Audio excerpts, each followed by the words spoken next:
কৰ্মই আমাৰ ধৰ্ম। হয় বন্ধুসকল, তোমালোকে যি কাম কৰিবা তাৰ ফল এইখন পৃথিৱীতে এইটো জন্মতে লাভ কৰিবা। শ্ৰীকৃষ্ণয়ো অৰ্জুনক কৈছিলে যে অৰ্জুন, তুমি কামৰ ওপৰত গুৰুত্ব দিয়া। যুদ্ধত হৰা জিকাৰ বিচাৰ তুমি কৰিব নালাগে। যুদ্ধত জয় হয় সেইজন ব্যক্তিয়ে যি আচলতে কামৰ ওপৰত গুৰুত্ব দিয়ে। তুমি যদি ফল কি হ'ব সেইটো চিন্তা কৰি থাকা, তেনেহ'লে তুমি কামৰ পৰা আঁতৰি আহিবা। মেইন উদ্দেশ্যত যিখিনি কাম কৰিব লাগে লক্ষ্য পূৰণ হ'বৰ কাৰণে সেইখিনিৰ পৰা আঁতৰি আহিব পাৰা। ভয়, শংকা ইত্যাদিবিলাকে তোমাক আঁতৰাই আনিব পাৰে। গতিকে বন্ধু বান্ধৱীসকল, কাম কৰিব লাগে। যিকোনো ক্ষেত্ৰতে যিকোনো এটা ফল লাভ কৰিবৰ কাৰণে, সুফল লাভ কৰিবৰ কাৰণে তোমালোকে নিজৰ কামৰ ওপৰত গুৰুত্ব দিব লাগে। কিন্তু ইয়াত আহিলে কিন্তু যদিহে সেই ফল তুমি কোনোদিন ভাল নহয় বুলি জানিও সেই কাম কৰিবলৈ কেতিয়াও মনে নকৰে। হয় বন্ধু বান্ধৱীসকল, অসমত এনে এটা পৰিস্থিতিৰ সৃষ্টি হৈছে য'ত কিছুমান কামৰ ফল নাপাওঁ বুলি ভাবিও কৰি থাকিব লগা হৈছে যেন আগন্তুক দিন ভাললৈ আহে। হয়, মই ঠিকেই কথা ক'বলৈ লৈছোঁ। আমাৰ অসমত, এইখন অসমতেই এনে এক পৰিস্থিতিৰ সৃষ্টি হৈছে কিছু সংখ্যক প্ৰশিক্ষাৰ্থীৰ কাৰণে, যিসকলে CTET উত্তীৰ্ণ হৈ থৈছে, যিসকলে CTET পাছ কৰি থৈছে তথা অন্যান্য টেট পাছ কৰি থৈছে, সেইসকল কেণ্ডিডেটক অসমৰ শিক্ষা বিভাগৰ বিভিন্ন শিক্ষক পদত নিযুক্তিৰ ক্ষেত্ৰত বাধা প্ৰদান কৰা হৈছে তথা কৰি আহিছে। কিন্তু যদিওবা CTET কেন্দ্ৰীয় চৰকাৰে পৰিচালনা কৰে তথা অনুষ্ঠিত কৰে পৰীক্ষাসমূহ, তথাপিও অসমৰ স্থায়ী বাসিন্দা তথা অসমৰ যিখিনি ভাষাৰ পৰা আৰম্ভ কৰি যিখিনি গাইডলাইন অনুসৰি পৰীক্ষা স্থানীয় ব্যক্তিসকলে তথা শিক্ষাৰ্থীসকলে দি পাছ কৰে, তাৰ ফল যেন মুঠেই নাই পোৱা, তেনেকুৱা এটা অনুভৱ হয় কিছু সংখ্যক প্ৰশিক্ষাৰ্থী। সেইটো কাৰণেই কিছু সংখ্যক প্ৰশিক্ষাৰ্থী বৰ্তমান ভৱিষ্যত অন্ধকাৰ দিশে গৈ আছে। বন্ধু বান্ধৱীসকল, এটা গুৰুত্বপূৰ্ণ কথা যে CTET উত্তীৰ্ণ প্ৰাৰ্থীসকলক অসম চৰকাৰ তথা শিক্ষা বিভাগটোৱে শিক্ষক পদত নিযুক্তি দিবনে নিদিয়ে সেয়া থিৰাংকৈ এতিয়ালৈকে কৈ দিয়া নাই। দুই এটা নিযুক্তি প্ৰক্ৰিয়াত যদিওবা CTET কেণ্ডিডেটসকলক দিয়া হোৱা নাই, তথাপিও আগন্তুক যি 20,000 পদত শিক্ষক নিযুক্তি হ'ব, সেই ক্ষেত্ৰত CTETৰ কেণ্ডিডেটসকলক এপ্লাই কৰিবলৈ দিবনে নিদিয়ে সেই সম্পৰ্কত স্থিতি অটল ৰখা নাই। এতিয়ালৈকে কোনো ধৰণৰ স্থিতি লোৱা নাই যদিও CTETৰ কেণ্ডিডেটসকলে সম্পূৰ্ণৰূপে গম পাইছে যে ইয়াত সম্পূৰ্ণৰূপে CTETৰ কেণ্ডিডেটক আঁতৰাই ৰখা হ'ব। এই যিটো নিযুক্তি প্ৰক্ৰিয়া আছে 20,000, ইয়াত সম্পূৰ্ণৰূপে আছাম টেট পাছ কৰা ল'ৰা ছোৱালীবিলাককেই এপ্লাই কৰিবলৈ দিব। অসমৰ অসমীয়া বিষয় লৈ আমি অসমৰ খিলঞ্জীয়া বাসিন্দা আমি এতিয়া CTET উত্তীৰ্ণ হৈ কিনে আমি কি কৰিম? আমাক কোনে দিব চাকৰি? যদি চৰকাৰৰ ফালৰ পৰা যদি উত্তৰ আমি নাপাওঁ, যদি তেখেতসকলৰ পৰা যদি আমি নিযুক্তিৰ কাৰণে যদি আমি বঞ্চিত হ'ব লগা হয়, আমি আবেদন কৰাৰ সুযোগ নিদিয়ে, তেনেহ'লে আমাৰ আত্মহত্যাৰ বাহিৰে কোনো ৰাস্তা নাথাকিব। CTETৰ প্ৰাৰ্থীসকলক সংস্থাপন দিবই লাগিব।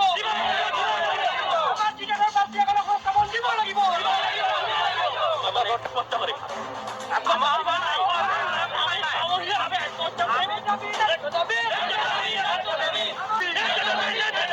আমাক বঞ্চিত কৰা সহ্য কৰা নহ'ব।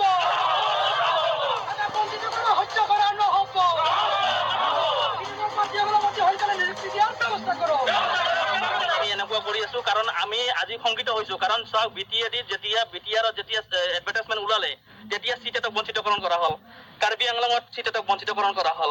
গতিকে অনাগত দিনত আমাৰ অসম চৰকাৰে স্থিতি স্পষ্ট কৰক যে CTETৰ কেণ্ডিডেট উত্তীৰ্ণ কেণ্ডিডেটসকলে অনাগত দিনত আবেদন কৰিব পাৰিবনে নাই।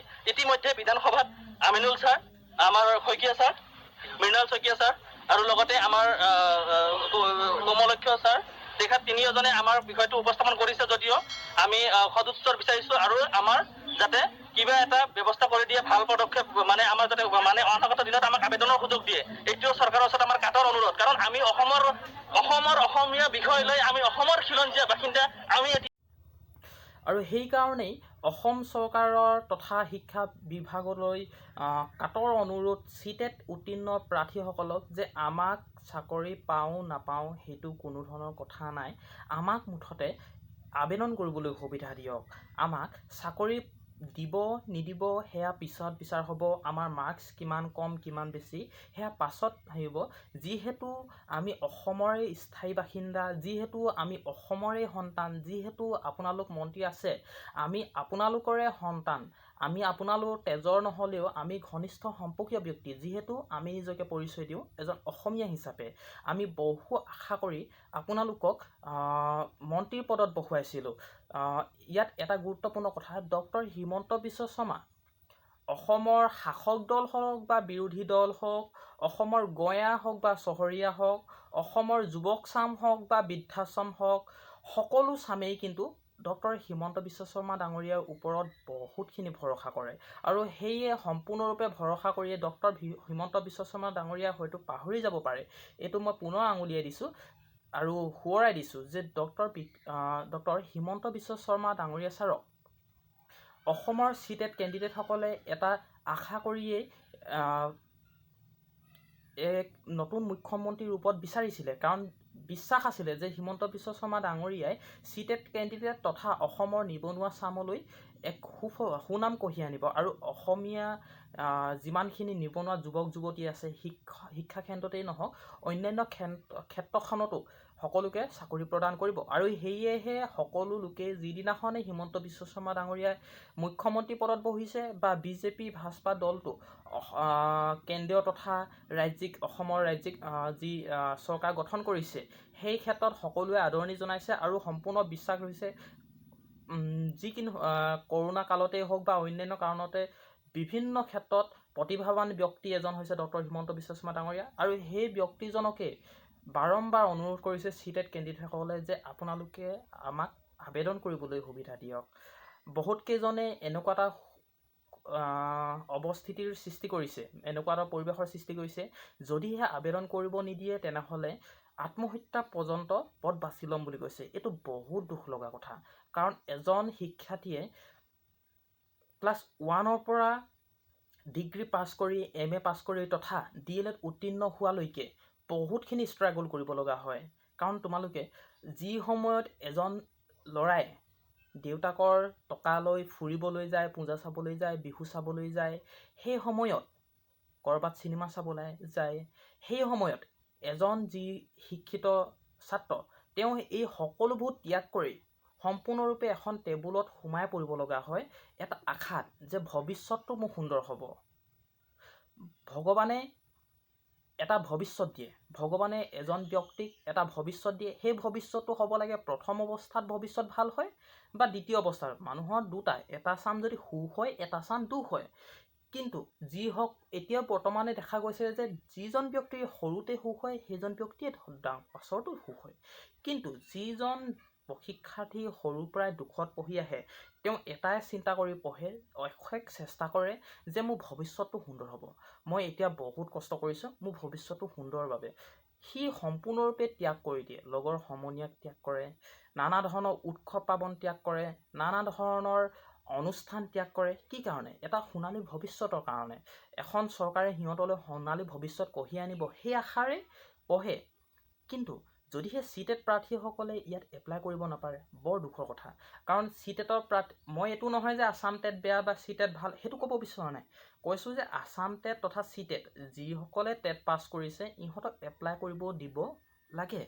মই কোনো ধৰণৰ ওকালতি কৰা নাই, মই আছাম টেটকো বেয়া নাপাওঁ, মই চিটেটকো বেয়া নাপাওঁ, মই ইয়াৰ পৰা সম্পূৰ্ণ বিৰত। মই জাষ্ট কথাখিনি কৈছোঁ, কাৰণ চিটেট সেইদিনাখন যিটো বিবৃতি পালোঁ মই বিবৃতিটো অকণমান পাছত দেখাম। ল'ৰাজনে কৈছে যে ল'ৰাজনে অকলে মত পোষণ কৰা নাই, ল'ৰাজনে সমূহীয়াভাৱে সিহঁতৰ মানে চিটেট প্ৰাৰ্থীসকলক সকলোকে সাঙুৰি কথাখিনি কৈছে যে সিহঁতেও মত পোষণ কৰিছে যে দাদা আপুনি এনেকৈ কওক, আমি আপোনাৰ লগত আছোঁ। মানে এইটো কথা যে সিহঁতে ছুইচাইড কৰা কথাটো বহুত বেয়া। কাৰণ এজন শিক্ষিত ব্যক্তি ভৱিষ্যতে হয়তো তাৰে দুই এজনে শিক্ষক হৈ যাব পাৰে। এজন শিক্ষকে ছুইচাইড কৰিম বুলি আগতীয়াকৈ জনোৱা বিষয়টো বহুত বেয়া কথা। কাৰণ এজন শিক্ষক হৈছে এডাল মমৰ দৰে যি আন্ধাৰত থাকি লোকক পোহৰ বিলায়। কিন্তু এনেকুৱা হ'ব নালাগে যে তেওঁক আন্ধাৰত ৰাখি নিজে পোহৰ কাঢ়ি অনা। তেওঁ নিজে কয় যে মই আন্ধাৰত আছোঁ, তোমালোক পোহৰ হোৱা। সেনেকুৱা ধৰণৰ শিক্ষক, মমবাতি মাটি চাকিৰ দৰে। কিন্তু এনেকুৱা কৰিব নালাগে যে তেওঁক মাটি চাকি মমবাতি বনাই দিব লাগে। তেওঁক মমবাতি বনাই দিছোঁ, তুমি বহি থাকা ইয়াত, আমি তোমাৰ পৰা পোহৰ লওঁ, তুমি ইয়াৰ পৰা কলো লৰচৰ হ'ব নোৱাৰে। এনেকুৱা ধৰণৰ হ'ব নালাগে। এই ক্ষেত্ৰত চৰকাৰে ব্যৱস্থা ল'ব লাগে যে CTET তথা অসম টেটৰ প্ৰাৰ্থীসকলক অতি সোনকালে চাকৰি প্ৰদান কৰিব পাৰে। আৰু অন্যান্য বিভাগৰ চাকৰিসকলক এই যিজন ব্যক্তি তথা গোটটোৱে প্ৰতিবাদ কৰিলে, সেই প্ৰতিবাদ কথাখিনি ভালদৰে আলোচনা কৰিব লাগে। নহ'লে কিন্তু এক ভয়ংকৰ সমূহীয়া আত্মহত্যাৰ ভিডিঅ' তথা সমূহীয়া আত্মহত্যাৰ যি কাৰ্য, সেয়া সোণালী আখৰে, ৰূপালী আখৰে, তেজৰ আখৰে লিখি থাকিব অতীতত, যে ডক্টৰ হিমন্ত বিশ্ব শৰ্মা ডাঙৰীয়াৰ নেতৃত্বত গঠিত মন্ত্ৰীসভাৰ শাসনকালত, ডক্টৰ হিমন্ত বিশ্ব শৰ্মা মুখ্যমন্ত্ৰী ৰূপে থকা শাসনকালত এনেকৈ 1000 বা 2000 CTET কেণ্ডিডেটে লুইতৰ বুকুত জঁপিয়াই আত্মহত্যা কৰিছে, বা কোনো টাৱাৰৰ ওপৰত উঠি আত্মহত্যা কৰিছে, বা কোনো বিষ খাদ্যত মিলাই আত্মহত্যা কৰিছে, বা ট্ৰেইনৰ আগত একেলগে 1000 বা 2000 CTET কেণ্ডিডেটে আত্মহত্যা কৰিছে। তেনেকুৱা ধৰণৰ ব্যৱস্থা ল'ব নালাগে। সিহঁতক ভালদৰে বুজাই দিব লাগে যে CTET উত্তীৰ্ণ কেনেধৰণে সিহঁতক নিযুক্তি প্ৰক্ৰিয়াত দিব। যদিহে সিহঁতে এটা আশা কৰি থাকে, এতিয়া কিছুমান 40 ইয়াৰ্ছৰ ল'ৰা ছোৱালী আছে, 43লৈকে নিযুক্তি প্ৰক্ৰিয়াত আবেদন কৰিব পাৰে। যদিহে সিহঁতে এইটো নিযুক্তি প্ৰক্ৰিয়াটো আবেদন কৰিব নোৱাৰে, SSA প্ৰক্ৰিয়া কেতিয়া আৰম্ভ হ'ব, SSA আবেদন কেতিয়া আৰম্ভ হ'ব? এইবোৰ গোটেইখিনি বিষয়ে চালি জাৰি চাব লাগে। আৰু চৰকাৰে এটা স্থিতি ল'ব লাগে যে CTET কেণ্ডিডেট তথা অসম টেটৰ ছাত্ৰ ছাত্ৰীসকলক অতি সোনকালে চাকৰি প্ৰদানৰ ব্যৱস্থা কৰিব লাগে, যিহেতু অসমত নিবনুৱা সমস্যা বহুত বাঢ়ি গৈছে। গতিকে মোৰ অসম চৰকাৰলৈ তথা শিক্ষা বিভাগটোলৈ এটাই অনুৰোধ যে সোনকালে নিবনুৱা যুৱক যুৱতীসকলক স্থায়ী চাকৰি প্ৰদান কৰিব লাগে, বা সংস্থাপনৰ বিভিন্ন দিশ দিব লাগে। ধন্যবাদ।